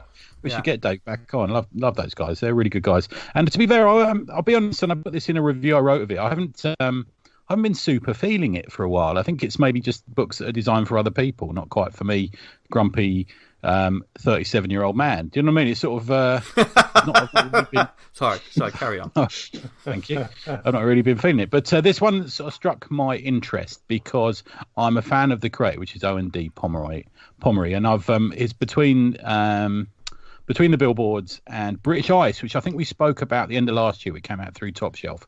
It's a sort of long-standing book. He told me about it for a couple of years, actually, and eventually come out. I think that's the problem with publishers. You get a long slate on some books. But so it seems like we've had 2 books very quickly out of Owen, which are both very intricately drawn. So the story is, it's a hardcover. It's 80 pages. It's 160 millimeters by 210 millimeters to be specific. So it's sort of smaller format hardback. As I say, full colour, $14.99, which is a pretty good price. Here's the story. During one summer, we follow Ellie as she returns to the coastal town of Victory Point. In the bright sunlight, she arrives by train to the place that she grew up in to visit her family and see other people and stuff, wander around. As she walks around the town, it is a singular architectural vision. We watch her revisit her past. Does Ellie still feel like she belongs there?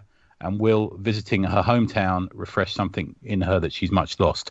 So it's a kind of I made that up. It's not off the back of the book. That's just how I felt about it. But it follows this girl Ellie, and she arrives off a train. Now he's a cruel creator, Owen, because I don't think Victory Point exists. I think he's completely made it up. Have you got some images of you in front of you there? Yeah, there's an isometric page which is absolutely glorious. Yeah, so the geezer knows his architecture, he knows his landscapes, he knows his vanishing points, he knows how to lay. Just the cover, if you've got that, it's a beautiful. The lighting on that cover, is astounding. The use of the shadows, the way the shadows sort of move, it feels so natural, and yet everything is so clean and inked. If that makes sense. Yeah, it's beautiful. It reminded me a little bit of Portmeirion and a little less of a ramshackle way, where it's a single architect has designed this town, and we see the odd building like this. It's sort of a cross between a British seaside town and maybe like a Spanish or Italian town up a hill, with the whiteness of the buildings and stuff. Yeah. But it's I like to think the book. If you saw this book sitting on a table in a posh estate agent's or a cafe or something, you might think, oh, that's like a book of photographs of the area. It's got that sort of feel to it, It's one of those printed on hardcovers. But when you look at it more deeply, sure, it is that lovely view out to the sort of the lovely blue of the sea and the landscape and the cliffs in the distance, with the town in the foreground. But it's also, you can see Ellie there standing there looking out to sea. So what it actually does, that cover, it actually tells a story, which I'm quite impressed with. I think that shows her she's a little bit lonely. She's a bit quiet. She's come back to a town that is it's not a haunting with a big H. It's a little bit of a haunting feeling to her returning to the town. I don't know if anyone ever did that. It looks like a ghost town. You see. I mean, it does a bit. Yeah, it does a bit. There are, as you read on, there are people wandering about, but that certainly gives that implication from the cover, doesn't it? Yeah. Most certainly. And she walks about, and there's people sitting there at cafes, and she meets a lady she used to remember as she gets off the train, and she wanders around, and she talks to people, and she's a little bit uncertain of herself, and she's a little bit she says quite the wrong things, and she eventually goes through and meets her father, and he talks to her, and he's building a boat, and he says, "Are you going to stay to watch me sail the boat out?" And she says, "No, I've got to get back, I think, to London, I think, where she lives." And there's a certain sadness in there. There's a certain I don't know if anyone here went to university or college, or when they first left home and went to a job in another city or something like that, and then maybe when they got some time off, they returned home, and returning home always seems a bit different, doesn't it? There's a different sheen to what the familiarities that you were cycling your bike around that town as a kid, and it's different, isn't it? And I think that's very much what she does here. She goes for a skinny dip in the sea, and people have changed. And she comes across this woman, and she comes across this woman and she's chatting to her, and this woman has opened a cafe, and I actually think this woman is a future reflection of what her life could have been. Do you see what I mean? Gotcha. Right. Yeah. I have to admit, to when I first read it, I found it a little bit empty. I'll be honest with you. I found it not platitudinous. I just found it sort of a little bit, it echoed a little bit, but wasn't enough for me. It's only when I went back into it and I reread it, and I was speaking to Ian Loxton about this, and he said, just ease your brain and, relax into it. And I did that, and I enjoyed it much more. I think one of my main problems with it, have you got any of the images there that have got the faces of the characters? Yeah, they've just got the little pupils for the eyes. Yeah. It's like dots and lines. And for Owen, that's something Owen does. He doesn't over-render faces. Well, he doesn't render them much at all. But I think when you're dealing with something that is so intricately and beautifully drawn in the landscape and the architecture and the streets and the cars and the shops and everything else, the faces of people seem a little bit blank, I suppose, is the way I'm going with it. Yeah, fair enough. And I found I would have liked to have seen possibly more from that. But I found in some ways, to play devil's advocate, you were struck by the faces. I know they're quite simple. Yeah. But if they had just as much detail as everything else, they might have just become faded into the whole. Do you know what I mean? Whenever I know, and I think I wrote in the review, mate. I know, I see what you're saying. I wrote in the review that I think they're a counterpoint to the intricateness and the noodling. It's not noodling at all. They're just the detail in the background and the foreground that isn't the people. I think there's that. It does speak to it. There is a real stylistic choice that he's made. It's not. There's it's not one image where he's got the character profile, and then she has the wind in her hair, and she puts her head back and her eyes are shut, and there's real life in the character in that frame. And I'm thinking it's probably an intellectual kind of like a concept that he has, where maybe it's the surroundings and everything else. It's how they imprint themselves in the character. I know exactly what you're talking about there. And I included that image in the review actually because I think that's there's a real sense of freedom. She's a young kid, and she's probably she's not long out of university or whatever it is, and she's got a job in a bookshop, and she's feeling the wind in her hair, and she's completely free. She's not struck down and weighed down by the that we all are. We all are now. Yeah, there's a small smile as well. The panel before, there's almost a vacant expression, but then you look at it and you immediately know what the character's feeling, because we've all felt that at some point. Yeah, exactly. There's a little bit of a deadness to the eyes occasionally. He manages to show emotion. There's a sort of smile and stuff like that, like you say. But I would have liked to have seen a bit more. When she meets her father is this older, grey-bearded guy. He's been building a boat and planing it down, ready to sail it. And I'd like to have seen something more, perhaps. I think maybe there. But I understand the choices he's made. I'm not him, and I nowhere can I draw as well as him ever. But it's a pretty impressive book nonetheless. I found it, especially in the second one, it played on my mind. I like to think about things before I write reviews and before I talk to you guys about them. And it's only played on me a bit, actually. It's a choice. Yeah. Owen is not a young female straight out of university, and neither am I. But it has an insight into that life that is comparable to us all, I suppose. And the concept of never being able to return home is a concept we all feel, I suppose, sometimes. Yeah, it's interesting. It's a funny one. He carries on this whole facade of there being this town and this. I think there's at one point there's a quote from an architect called, I'm just getting it, M.L. Schreiber. If you Google M.L. Schreiber, architect, it comes back to Avery Hill Publishing.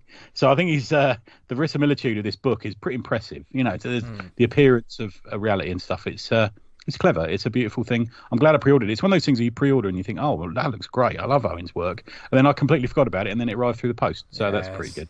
Yeah. Like it when that happens, don't you? Yeah. So like I say, go over to Avery Hill. It's Avery Hill. Oh, I've got it here now. Just bear with me when I get it. It's the Big Cartel was the one. AveryHillPublishing.BigCartel.com, and you can find it. It's only $49.99. It's pretty good for a book, actually. That's good. This is why I'm into this company. This is why I love their stuff. They also do a bundle of their spring 4 books for £40 as well. There you go. Pretty good. Yeah, I like this. It's a sedate relaxation. There's no one punching each other. You don't have to punch each other all the time, do we? No. Yeah.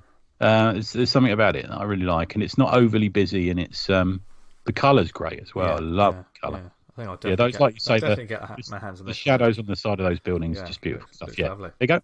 There you go. Yes, nice one. Lots of different books to check out, and lots of discussions to be had, hopefully, about said books.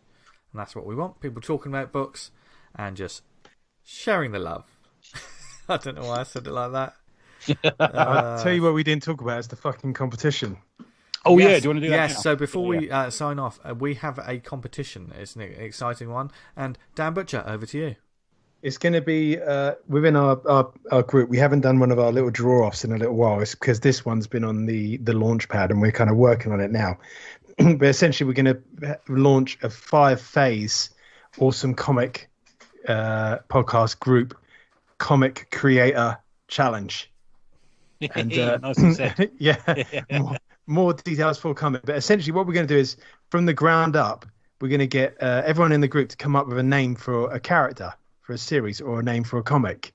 And through the group, we're going to make a logo. We're going to write a synopsis of the story. We're going to design the main character.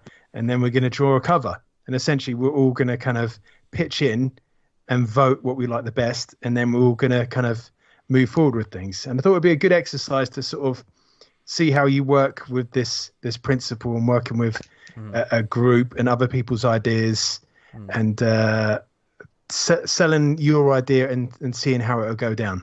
So, for instance, if we came up with like a magic type character and you had to make, as a letter, you had to make the logo, the masthead for the comic, how would you approach that?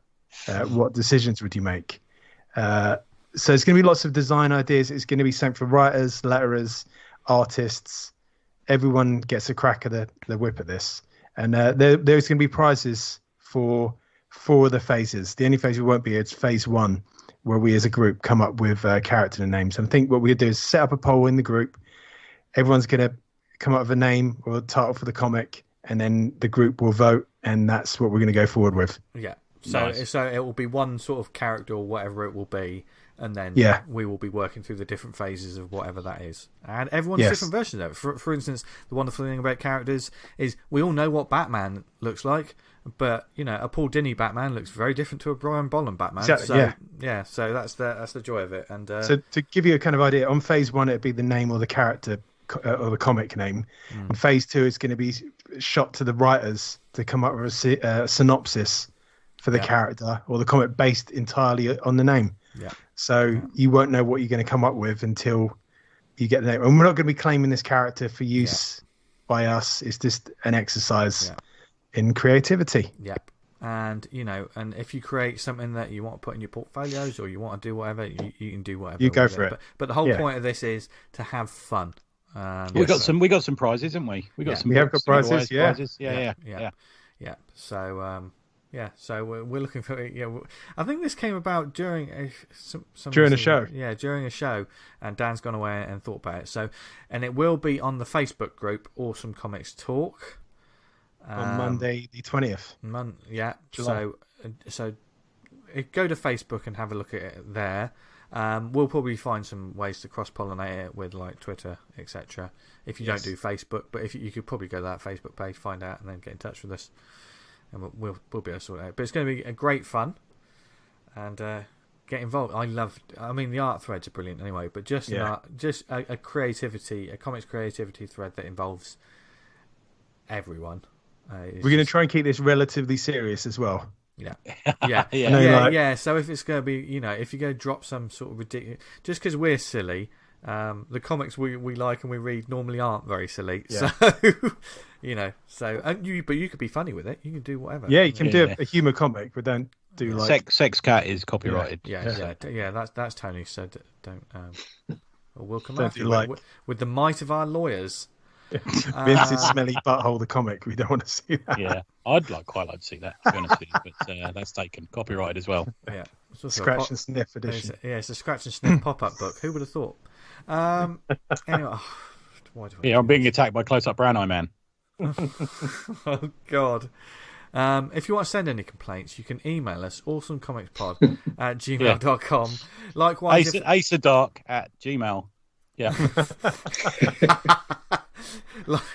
Likewise, if there's any events or comics stuff that you want us to shout out on the show, email us there, awesomecomicspod@gmail.com. Follow us on Twitter @theawesomepod, where these two have got the keys to the car at the moment, so they can tweet out even if you just want to say happy birthday to Dan Butcher, who is now legally allowed to drink.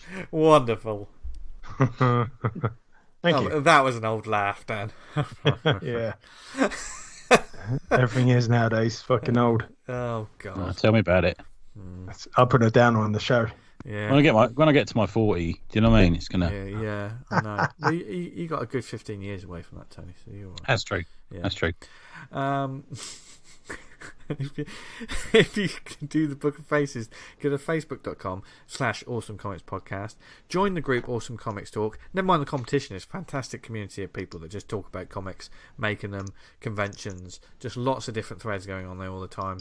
So it's a great, and people from all over as well, so get involved with that. Just comics, that's all we want to talk about. Just want to talk about comics. Yeah. And thank you for listening to us. Wherever you found us, whether it is on the website awesomecomics.podbean.com. If you listen on iTunes, thank you very much. Subscribe and leave a review and just get the word out about the show and more indie comics. If you listen to us on any other networks like Spotify, Stitcher, Podnose, Podknife, what other networks are we on, Tony? We're on Pod Whisper Network. That seems dodgy. Everything I say sounds dodgy. It does indeed. It does indeed. But when you're not sort of saying things dodgy out loud, where can people find you online, etc., Tony? Tributepress.bigcartel.com for all your not safe for work needs, and EZOHYZ on Twitter. That's not safe for work comic needs. Well, just generally, I do things that aren't safe for work.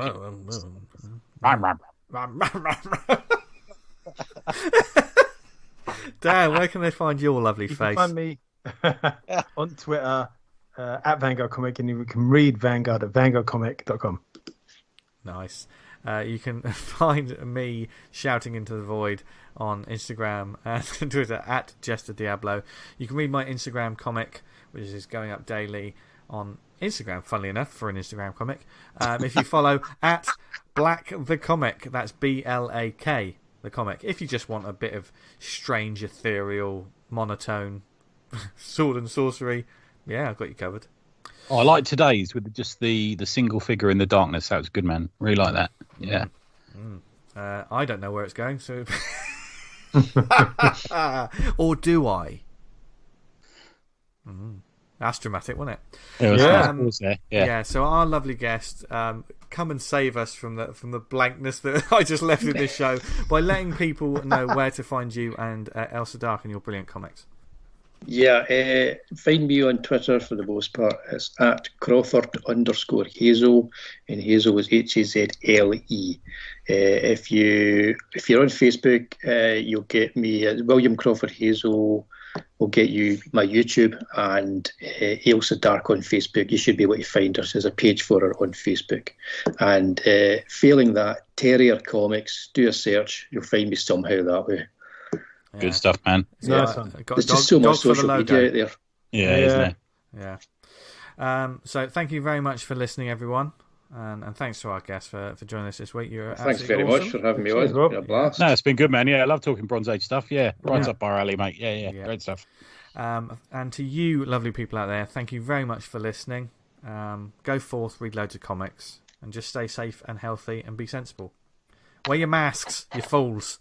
Yeah. And especially you, Bruce Wayne, because otherwise people will know, you what? Actually, you know what I mean? If he doesn't wear his mask, then people will know. Didn't you know? Tony, did you not know?